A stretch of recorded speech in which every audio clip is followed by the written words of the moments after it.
Құрметті менің тыңдармандарым, алаяқ әйел әңгімесін жалғасын бірге тыңдайық. Әкем тықақтап, Ақеркеге не жұмыс тауып бердің деп сұрамады. Мен де ештеме айтпадым. Жұмыс үй, бос уақытым Ақеркемен бірге. Қыс та келді. Жаңа жыл кешін бірге өткіземіз деп шешіп, мен пәтер жалдадым. Кеш көңілді өтті. Ақерке сұлу ғана емес, қолынан бал тамған аспаз екен. Түнгі бірге дейін екеуміз бір бөлмеде еркін отырып әңгімелестік. Ақеркемді еркелетіп сыйлыққа қымбат ұялы телефон сыйладым. Ол да құр қол емес екен, маған арнаған мен ұнататын әтір және жылы кофта сыйға берді. Екеуміз де бақыттымыз. Жаңа жыл өткен соң Ақеркенің демалыс күндерінде мен ата-анаммен таныстыруды жөн көрдім. Әке-шешемнің қуаныштарында шек жоқ. Керемет дастарханмен қарсы алып, екеуі де мейірлене құшақтап қабылдады. Әсіресе анамның қуанышы қойына сыймай жүр. Жігер, балам, бұл сол қыз ғой, сол бір таксиде жолдан отырған қыз емес пе, деді. Мен анама таң қалып, қалай ұмытпағасыз десем, ойпырмай балам-ау, әдейі сені ояттым емес пе деп аузын жауып күлді. Мынаны қара, тақиялы періштегі Әмина апамыз сенің қасында жолда қалды ғой деп әкем күліп анамды құшақтап қойды. Мен де анамды құшақтап, сізге рахмет, сіз оятпасаңыз мен Ақеркені көрмес едім деп бетінен сүйдім. Танысу кешінен кейін Ақерке маған тіптен жақын болып кетті. Еш қысылмай үйімізге жиі келетін болды. Тек өз анасымен танысуды кейінге шегерді. Мен айлық ақшамды алып, Ақеркенің қалған жарты жыл оқуын төлейін десем, жігер, мен төлеп қойдым. Сен күнде берген ақшаны жинап төлеп тастадым, деді. Мә, сен не тиындап жинадың ба? Біз не сонша ақша таптық та, деппін аң-таң қалып. Ақерке ерінбей дәптерін шығарып, әр күнде қанша тапқанымызды көрсетіп түсіндіре бастады. Міне қызықты қара, дедім мен. Ол сенің ақшаң қайда, қалай жұмсайсың, өз еркін. Жаным, бұлай басқа дәлелдеп әуре болмашы, дедім. Ақерке басын изеп күлімдеп қарады. Оның күлімдеген көзі мені балқытып есімнен адастырды. Сүйсінгенім соншалық бас салып жеп қойсам ба, дедім. Өз-өзімнен қызғанамын, өз сөзімнен қызғанамын. Әлемдегі бір ғана сұлулық, ол менің Ақеркем деймін. Көктем шығып, 8 наурызда келді. Ақерке, енді анаңмен таныстырарсың, мерекесімен құттықтап барайын деп едім, деді. Ақерке біраз сылтау айтып еді, мен көнбедім. Ақерке, бұлай болмайды. Сен менің ата-анамды танисың. Мен сенің не анаңды, не інілеріңді танымаймын деп ренжіген кейіп көрсеттім. Ақерке амалының жоғынан келісті. Алдын ала ақылдасқан уақытта тәтті тортымды, гүлімді алып құшақтап есік алдында тұрмын. Үйінен сызылып Ақерке шықты. Тіпті құлпырып кеткен. Бетімізден сүйіп ақырын ғана үйге беттедік. Жігер, егер мамам артық бірдеңе айтып кетсе өтінемін, түсінікпен қарашы. Ол кісі бізді жалғыз асырап отыр. Онысымен қоймай, мектептегі оқушыларда жүйкесін тоздырған ғой. Артық кезде кешіріммен қара. Сонынан соң мен өзім түсіндірем, деді жылдам сөйлеп. Мен ойланып қалдым. Есіктен сынай қарап Ақерке анасы қарсы алды. Мен амандасып, гүл шоғын ұсынғанда сәл жымиғандай болып басын изеді. Олар да дастархан жасап күтіп отыр екен. Екі інісі диванның шетінде отыр. Ұшып тұрып қол беріп амандасып жатыр. Дастарханға жайғасайық, болмаса Ақерке сені келеді деп бізге асымызды бермей жүр, деді анасы қатқыл дауыспен. Мама, деп Ақерке қысылғандай болды. Бәріміз дастархан басына жақындағанда кіші інісі аттап-бұттап, қолдары ербеңдеп, қираландап бөлек партаға барды. Маған қарап күліп қояды. Баланың бір кемістігі бар екенін сол кезде түсіндім. Мен де балаға қарап көзімді қыстым. Бала қуанған кейіп танытып партасына отырды. Дастарханға отырып, не айтарымды білмей қысылғаннан терлеп те кеттім. Сонымен, сен жігерсің, деді Ақеркенің анасы шаншқымен қиярдалып аузына салып. Ой мама, мен таныстырмаппын ғой, Жігер деген осы жігіт. Жігер, мына кісі менің анам Алма Танатарқызы деді. Мынау інім Руслан, ал мынау балақай Артур деп бөлек партасында отырған кіші інісінің басынан сипап Ақерке қысыла сөйледі. Танысып болсақ енді асы ішейік, деді Алма Танатарқызы көзін Ақеркеге бақырайтып. Ақерке жылдам қозғалып тамақ салып қызмет жасады. Жігер, Ақеркенің айтуы бойынша сен жоғары білімді маман көрінесің. Алматыда мықты кәсіпорында жұмыс жасайтын, деді, бетіме сұраулы көзбен қарап. Иә, дәл солай, дедім, басқа не айтарымды білмей. Жақсы, әке-шешең не қызмет жасайды, деді, тамағын аузына салып жатып, иегін көтеріп, белгі бергендей. Әкем де жоғары білімді маман, мықты мекемені міне 9 жыл болды басқарып келеді. Ал анам орталық емханада дәрігер, ол кісі де жоғары білімді, дедім. Жасың нешеде, деп саусақтарын жыбырлатып, қолымен мен жақты сілтеп сөйлей бастады. Аз күнде 26-ға толам, дедім. 26, деп қайталап айтты да, қасығын толтырып аузына тамақ салып жіберіп, екі ұртын томпита ертін шошайта отырып, ұзақ шайнады. Мен жан жағыма көзімді салдым. Артур тамағын төгіп шашып жеп отыр екен. Руслан көзінде көтермей тамағын ішіп отыр. Ақерке біресе бозарып, біресе қызарып, көзінің қиығымен маған жалынғандай қарайды. Ештеңе түсінбесем де, мына Алма Танатарқызы өз үйінде билікті жақсы жүргізетіні айқын көрініп тұр. Ақеркеден бақандай 6 жасқа үлкен екесін, деді. Мен Ақеркеге қарап едім, ол басын салбыратты. Көзінің астымен анасына қарайды. Иә, 6 жасқа үлкенмін, дедім. Ар жағында не сөз боларын түсінбей. Қызым жас, енді ғана 3-ші курста, әлі 2 жылы бар. Сен сол 2 жылды тосасың ба, деді баған тесіле қарап. Ақерке тос десе тосам, дедім. Жоқ, қарағым, мен бұл қызды ақшамды шашып оқытады екем. Сосын сен дайын қызды біліммен, дипломмен алып кетеді екесің. Олай болмайды. Ақерке оқуын бітіргенше сен 30-ға таяп қаласың. Сонда қалай, деді. Айтқан сөзін толық түсінбесем де болжадымда, сіздің ойыңызша қалай дұрыс болады, дедім. Ақерке маған жалт қарады. Алма Танатарқызы да тесіліп қарап қалыпты. Дұрыс, 2 жолы бар. Біріншісі, сендер кездескендеріңді тоқтатып бір-біріңнен алыстайсыңдар.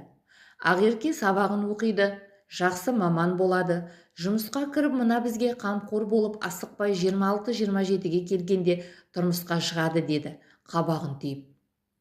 Мен 2-ші жолы, дедім нақты дауыспен. Алма Танатарқызы басын қисайтып Ақеркеге бір қарап, маған бір қарап, кесесіндегі шайын ұрттап алды да, 2-ші жолы сен биыл жазда Ақеркеге құда түсесің. Мен айтқан салықты толық төлейсің, той жасайсың. Сонымен қатар 3 жыл бұл қыздың сабағына төлеген ақшамды толық мына стөлге қоясың. Ары қарай оқытасың ба, құл қыласың ба, еркің өзіңде, деді. Мен жылдам. Мен 2-ші жолды таңдадым. Жазда құда түсіп келем, алдыңыздан өтіп ұлан асыр тойда жасаймын. Оқуын ақшасын мына стөліңізге әкеп қоямын, дедім де Ақеркеге жалт қарадым. Ақеркенің көздерінен жас ағып қып-қызыл болып отыр екен. Менің жүрегім қоса жылады. Алма Танатарқызы кесесіндегі шайын төңкеріп ішкендей жоғары көтерді де дастарханға шақ еткізіп қойды да. Көреміз, уақыты келгенде көреміз, деп орнынан тұрып кетті. Мен де орнымнан тұрып едім, Ақерке отыр деген өтініш білдіргендей болды. Бұл кездесуді сонша асыға күтіп едім, көңіліме кірбің түсірді. Ақерке көз жасын тия алмай теріс айналып, көзін сүртіп пышылдап отыр. Руслан әпкесіне жақындап, әпке болды. Мен де осы сөзді айтқым келіп отыр еді, бірақ қайта бірден шешіп алдық. Жазға дейін уақыт бар, мен ата-анама ескертем. Біз бәрін ойдағыдай жасап, сен алып кетеміз, дедім.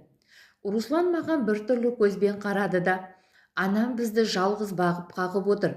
Ол кісі бұл сөзді қызынан құтылғысы келіп айтқан жоқ. Қызына ренжіп отырған соны айтты.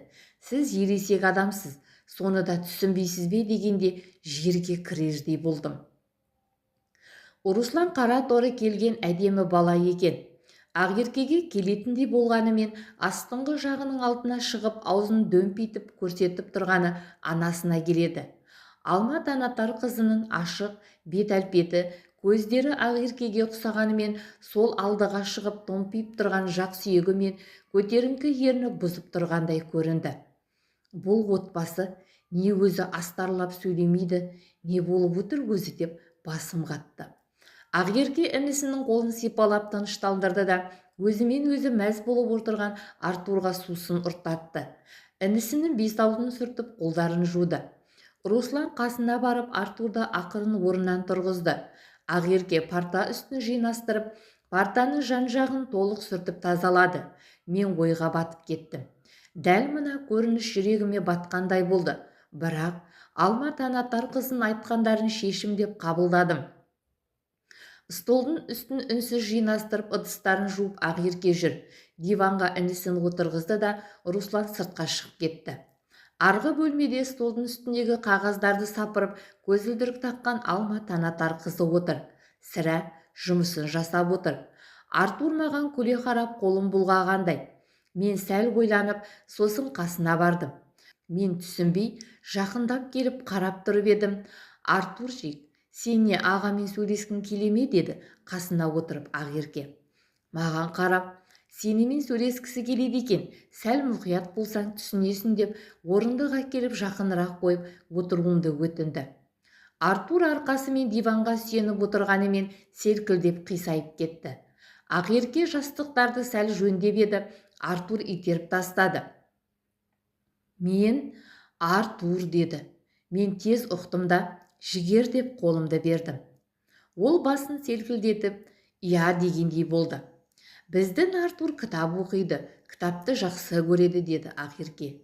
Қандай жақсы бала, олай болса келесі жолы мен саған көп кітап әкеп берем дедім.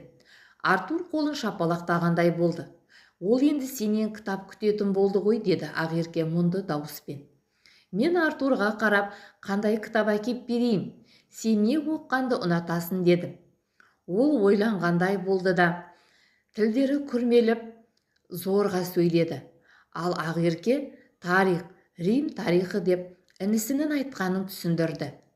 О, тарих оқисың ба? Менде бар. Рим тарихы, Рим империясы туралы білгің келе ме? Келесі жолы мен саған міндетті түрде әкеп берем дедім.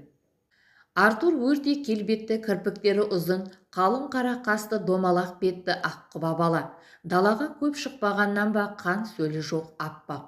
Жасы 8-9 шамасында, өте нәзік екен. Орнынан селкілдей тұрып, аттап-бұттап, қол-аяғы өзіне бағынбай, дірілдеп жүріп бір бөлмеге кіріп кетті. Біз де сыртқа шықтық. Көлігімнің қасына келгенде Ақерке ойлы көзбен бетіне қарап, «Міне жігер, мен қашқалақтап таныстырудан қорқып жүрген отбасым осы» деді. Қорқатындай қорқынышты ештеңе байқамадым дедім. Сен мамама ренжіме.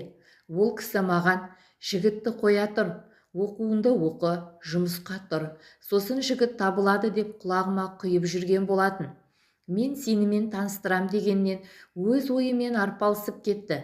Маған артқан үміті жоқ болып, бекер болғандай болып, ашулы деді көзінің жасын сүртіп. Мен бәрін түсіндім. Егер анаң өз ойыңнан айнымаса, біз жазда үйленеміз. Сосын екеуміз бірге қамқор боламыз дедім. Ақерке басын изеді. Мен көлігіме отырып үйіме қайттым. Әке-шешеме не айтсам екен? Алма танатар қызының айтқанындай дүңк еткізіп айтсам, екеуі де шалқасынан түспей ме? Бүгінше күшті, керемет деп қана қояйын деген ой келіп үйіме жеттім. Әке-шешем менен арман қобалжып отыр екен. Анам тез қасыма келіп, «Я, айта ғой, танысу қалай өтті балам» деді. Әкем де орнынан тұрып, «Бәрі дұрыс па?» деді. Әке, ана, сіздерге не болған? Тіпті шошып отырсыздар ғой, бүгін жай ғана танысу болды дедім, анамды құшақтап. Анам аласа бойлы томпақ әйел, домалақ үлкен көздерімен бетіме жалтақ-жалтақ қарайды. Әкем денелі, ұзын бойлы, сымбатты, салмақты адам. Сәл күрсінгендей болып орындыққа отырды. Папа, мама, мен бардым. Сіздердің құдағиларыңызбен таныстым. Алма Танатарқызы екен. Руслан Артур деген екі інісімен де таныстым. Артур сәл науқас екен. Ақерке содан қысылып жүріпті дедім. Науқас болғанда қалай деді анашым. Жасы 8-9-да, қол-аяғы селкілдеп тоқтамайды екен, тілі де күрмеліп, әріптерді жұтып сөйлейді екен, өзі қозғалып, өзі жүріп, өзі тамақтанады, бірақ шашып төгіп ішеді екен дедім. Анам басын изеп түсінікті деді. Сондай бола тұра, кітап құмар екен, менен кітап сұрады дедім. Ақылды бала екен деді онда, әкем сәл ойланып. Сол танысудан кейін мен де Ақеркенің үйіне жиі баратын болдым. Артурмен тіпті тіл табысып алдым. Алма Танатарқызы маған қайта тіл қатпады. Тек амандасады болды. Мамыр айының соңы болып қалған осы 2 айда мен біраз жұмыс жасап, түнде жүк түсірдім, такси болдым. Алған айлығымның 50%-ын анама берсем, қалғанын жұмсамай жинадым. Жұмыстан соң кез келген жұмыстарды істеп жүріп, 1 жылғы оқудың ақшасын жинастырып қойдым. Енді 2 жылдықын жинау керек. Ақеркені үйіне кешкі 10-дарда апарып салатынмын. 6-дан 10-ға дейін тапқан ақшаны Ақеркенің есік алдына келген кезде мен түгел оған беремін. Бүгін де дәл солай болып, Ақеркеге көліктен шыққаны сол еді, Жігер деген Алма Танатарқызының даусы естілді. Тез көлігімнен шықтым. Жігер, сендер шілденің аяғында келіңдер, мына қызға сырғаларыңды салыңдар, сосын мен тамыздың ортасында қызымды ұзатам деді, тік ұстаған қалпы. Ақерке мама деп үлкен 2 көзі шарасынан шықты. Жақсы, ата-анама ескертем дедім. Ескерт, сосын үкі тағар алдында осы айдың аяғында сенің анаңмен жолықсам, салар салығым, кит жағын айтсам деді. Дәл қай күнге сіз айтсаңыз, мен сіздерді жолықтырар орнын дайындаймын. Тек оқудың ақшасын ата-анама салық қылып салмаңыз, мен оны өзім берем дедім. 28 күні кешке деді. 28-іне 3 күн бар, мен ертең қай жерде кездесетініңізді айтамын дедім. Алма Танатарқызы сәл басын изегендей болып үйге кіріп кетті. Жігер, анам сені асықтырып жатыр, не істейміз деді Ақерке. Жаным-ау, қайта асықтырғаны жақсы ғой дедім. Ақерке терең күрсініп, қойныма кіріп тұр. Екеуміз де ой үстіндеміз. Мамырдың 28-індегі кездесуден анам боп-бос болып қайтты. Апа, көп салық салды ма? Түріңіз бұзылып кетті ғой дегенімде, анам сәл жымиып, салық, жоқ, бәрі дұрыс деді. Сонда да көзінде үрей бар. Мама, Алма Танатарқызы өте тік сөйлейтін адам екен дедім. Анам басын изеп біраз отырды да, энергиясы қандай ауыр адам деді. Иә, өте ауыр, сіз қорықпаңыз, Ақерке анасына ұқсамаған дедім күліп. Иә, Ақерке мүлдем басқа жан деді. Көлігімді оталдырып үйге келдік. Әкем мен анам ақылдасу кезінде менің болмағанымды қалады. Мен болсам мәз болып Ақеркеге кеттім. Дайындық басталып кетті. Әкемнің жүгірісі көбейді. Анам болса, әпке сіңілерін жинап, абысын ажындарымен бірге дүкен аралаудан шаршады.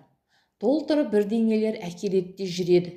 Мен болсам, оқудың ақшасын жинай алмай қиналып жүрмін. 1 жылдықы тағы бар, 2 жылдықын дайындадым. Тыным жоқ, ұйқы жоқ, намыс өлтіріп барады. Ата-анам, балам, сен де көмек берсеңші деп қалса, немді берем деп басым қатты. Шілденің аяғы да жақындады, амалсыздан кредит алдым. Ертең үкіт ағамыз деген күні кешке Ақеркенің үйіне келдім. Ас бөлмесіне келіп, үстелдің үстіне 3 жылдағы Ақеркенің сабағына төлеген ақшаның 1 тиынын кем қылмай қойдым. Алма Танатарқызы ақшаға қарап отырды да, мен жынды емеспін. 3-ші жылды төлемегенімді білем. 3-ші жылдың төлем ақысын сен төлегеніңді білем деп тоқтап қалды. Мен бетіме ұзақ қарап отырды да, бірақ мына ақшаны түгел алам деді. Ақерке, апа деп еді. Не апа? Неменеге апалайсың? Осы 3 жыл жолыңа, тамағыңа кім ақша берді? Кім сені киіндірді деді. Апа, сіз кім болып барасыз? Сізге не көрінді деді мұнды дауыспен. Мен кәдімгі жалғыз басты сорлы әйелмін. Ешкімге керек емес жанмын деді дауыспен. Сіз неге олай дейсіз? Сіз бізге керексіз. Сіз Руслан мен Артурға керексіз дедім. Ақерке басын ұстап сыртқа шығып кетті. Түгел алыңыз. Еш қарсылығым жоқ.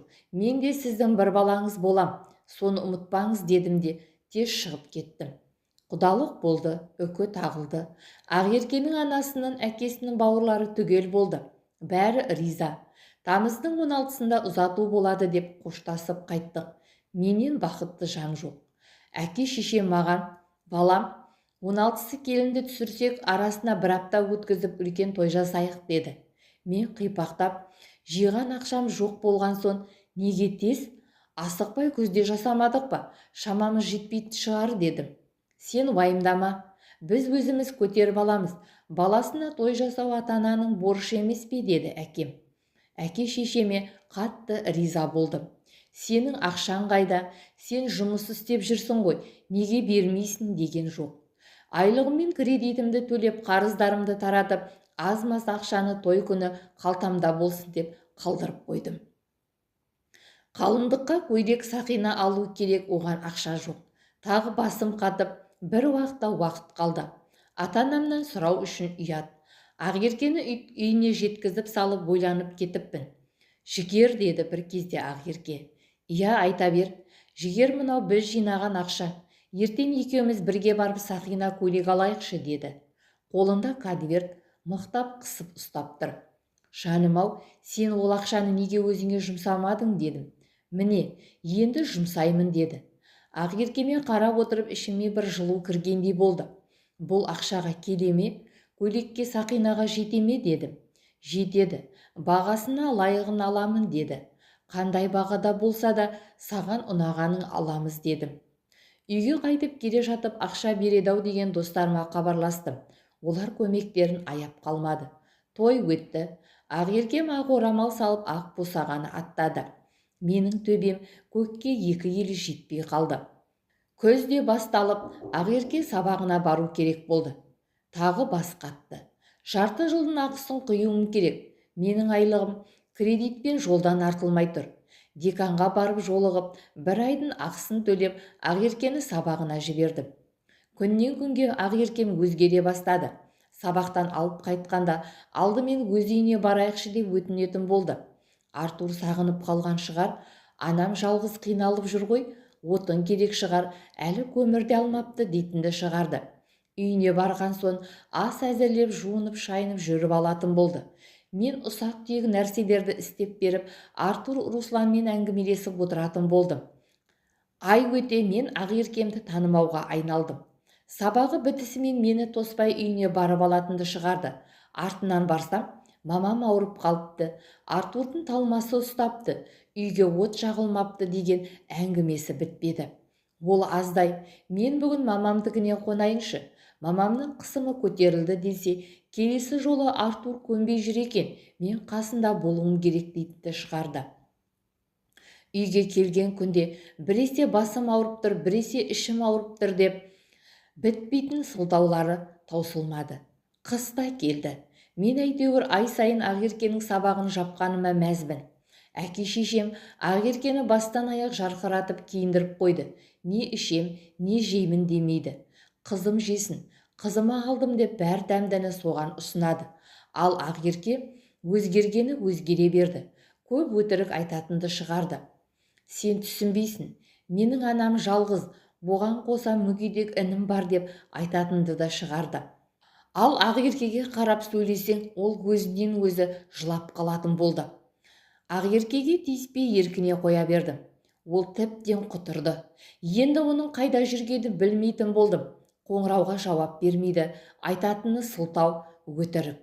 Ақеркенің үйге келмей қалатыны ата-анама ұнамайтындарын білдім. Анам бірде, балам, Ақеркеге не болып жүр?